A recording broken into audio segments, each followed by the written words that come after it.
తెలంగాణ ప్రజలకు నమస్కారం. ఈరోజు వరంగల్, నల్గొండ, ఖమ్మం బై ఎలక్షన్లు జరుగుతూ ఉన్నాయి.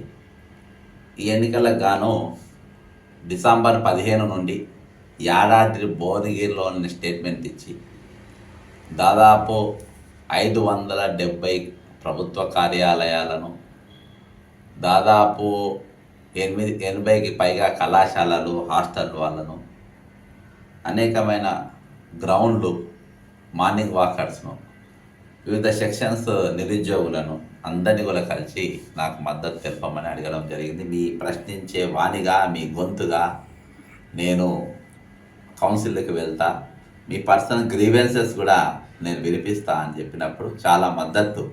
ఒక నెల 15 రోజులనే కూడా, అంటే జనవరి వరకు నేను దాదాపుగా ఈ 3 జిల్లాలు, ఉమ్మడి జిల్లాలో, అంటే 12 కొత్త జిల్లాలలో నేను కవర్ చేయడం జరిగింది. కానీ ఎప్పుడైతే జనవరి తర్వాత నేను ఈ ఎలక్షన్స్ వస్తే గెలుస్తా అనే అక్కసుతోని ముఖ్యమంత్రి గారు మరి మెల్లమెల్లగా నా పైన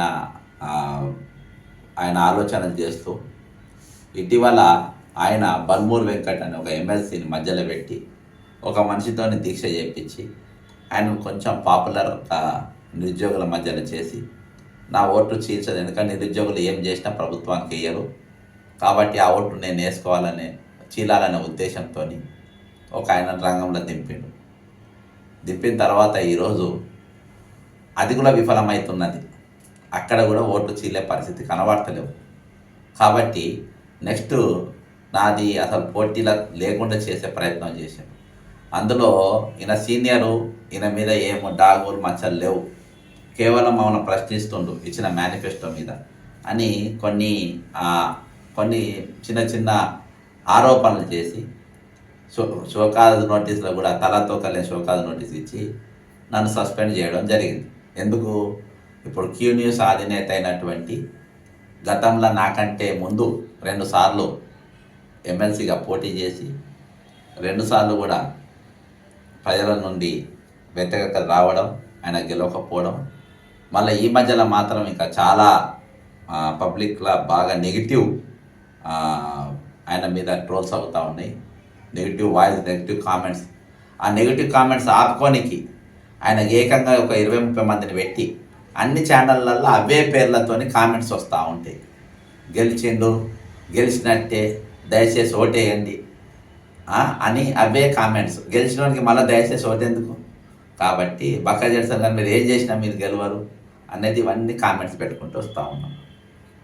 ఇక పోతే ఈ క్యాండిడేట్ ఎంత దిగజారిందంటే, కాంగ్రెస్ క్యాండిడేట్ తీర్మానం మల్లయ్య అంటే ఆయన ఎంత దిగజారిందంటే, గతంలో మొన్న అసెంబ్లీ ఎన్నికల్లో హుజరాబాద్ బీఆర్ఎస్ అభ్యర్థి పాడి కౌశిక్ రెడ్డి గారు నాకు ఓటేయకుంటే మేము చచ్చిపోతామనే తీరుగా ఆయన స్టేట్మెంట్ ఇవ్వడం, ఆయన మీద పోలీస్ స్టేషన్లో కేసు ఫైల్ కావడం అన్నీ జరిగినాయి.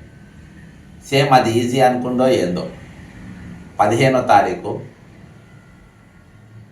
ఇక్కడ తుంగతుర్తి నియోజకవర్గంలో ఉన్నటువంటి తిరుమలగిరి మండల కేంద్రంలో బాధాప్త కాంగ్రెస్ కార్యకర్తల మీటింగు, పెద్ద పెద్ద నాయకులు పక్కన కూర్చున్నప్పుడే నన్ను పంపితే నన్ను కాడికి పంపుతారా లేకుంటే మండలికి పంపుతారా అంటే వేరే భాషలో ఆయన స్పష్టంగా చెప్పిన పదాలు ఏంటంటే, నన్ను శ్మశానానికి పంపుతారా లేకుంటే మండలికి పంపుతారా అని చెప్పి బాధాప్త 4,61,000 మంది ఓటర్లను బ్లాక్మెయిల్ చేసిండు. దీని మీద నేను కంప్లైంట్ ఇచ్చిన, నడుస్తుంది. నిన్న కూడా ఖమ్మంలో నేను అక్కడ రిటర్నింగ్ ఆఫీసర్ కలెక్టర్ ఆఫీసులో ధర్నా చేసిన, దీక్ష చేసిన.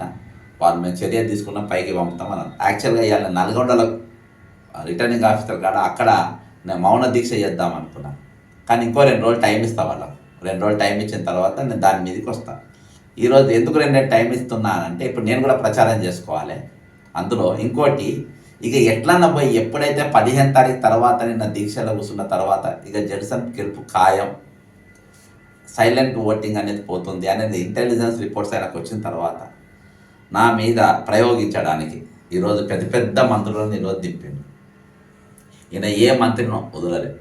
నేను ఎప్పుడైనా పార్టీలా ప్రశ్నిస్తే పార్టీ బాగు కోసం ప్రశ్నించిన. ఉత్తమ్ కుమార్ రెడ్డి గారు పీసీసీ ప్రెసిడెంట్ ఉన్నప్పుడు నేను ప్రశ్నిస్తే ఎన్నికల గురించి మాట్లాడిన, పార్టీ బలోపేతం గురించి మాట్లాడినా. కానీ ఏ రోజు కూడా నేను పర్సనల్గా ఏ రోజు కూడా అటాక్ చేయను. నా పర్సనల్గా ఎవరితో నాకు ఏం సంబంధం లేదు. ఈరోజు దాదాపు ఎంతమంది నేసినంటే సారు ఏది ఈ కాంగ్రెస్ పార్టీ ఐడియాలజీ నరాలల్లా జీర్ణించుకొని ఏ పార్టీకి పోకుండా కాంగ్రెస్ పార్టీలో మాత్రమే ఉండి కాంగ్రెస్ సిద్ధాంతాన్ని మాత్రమే నమ్ముకొని కాంగ్రెస్ పార్టీ 2014లో తీర్మానం మళ్ళీ టికెట్ ఇచ్చింది ఆల్రెడీ.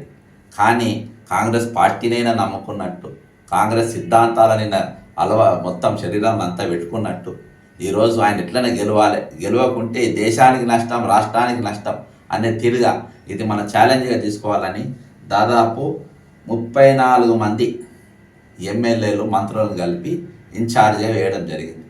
ఇదేం పెద్ద ఎన్నికల రేవంత్ రెడ్డి గారికి ఈ చిన్న ఎన్నికలు, గ్రాడ్యుయేట్ ఎన్నికలు, ఇవి గ్రాడ్యుయేట్ ఎన్నికలు, పట్టభద్రులుగా ఎన్నికలు. నీకు ఓటు ఉందో లేదో నాకు తెలియదు, కానీ ఇది అది ఇందులో మంత్రులను వేయడం జరిగింది. ఒక దిక్కు రైతులు గిట్టుబాటు వాళ్ళ పంట కొనమని ధర్నాలు చేస్తూ ఉంటారు. వర్షానికి పడి ఆ పంటలు నాశనం అవుతూ ఉన్నాయి. కళ్ళాల కాడ పెట్టుకున్నారు. కొనుందని చెప్పి వాళ్ళు ధర్నాలు చేస్తూ ఉంటే ఆ మంత్రులను ఇంక్లూడింగ్ వ్యవసాయ మంత్రి తుమ్మల నాగేశ్వరరావు కూడా ఇన్ఛార్జే. దేనికి మన మొత్తము ఒక జిల్లాకో లేకుంటే కొత్త జిల్లాకో కాదు, వీళ్ళు ఇప్పుడు గల్లీలలో పనిచేయాలి. అది రేవంత్ రెడ్డి ఎవరేమన్నంటే మంత్రుల పేర్లు చెప్తాను నేను. ఉత్తమ్ కుమార్ రెడ్డి గారు ఇరిగేషన్ మంత్రి గారు, ఈయనను హుజూర్నగర్కు ఆయన ఇన్ఛార్జ్, ఆయన దగ్గర ఆయన ఇన్ఛార్జ్. కోమరెడ్డి వెంకరెడ్డి గారు ఆయన నల్గొండ ఇన్ఛార్జ్. ఒట్టి మంత్రుల పేర్లు చెప్తున్నాను. ఎమ్మెల్యేలు అయితే ఎక్కడికక్కడ ఉన్నారు.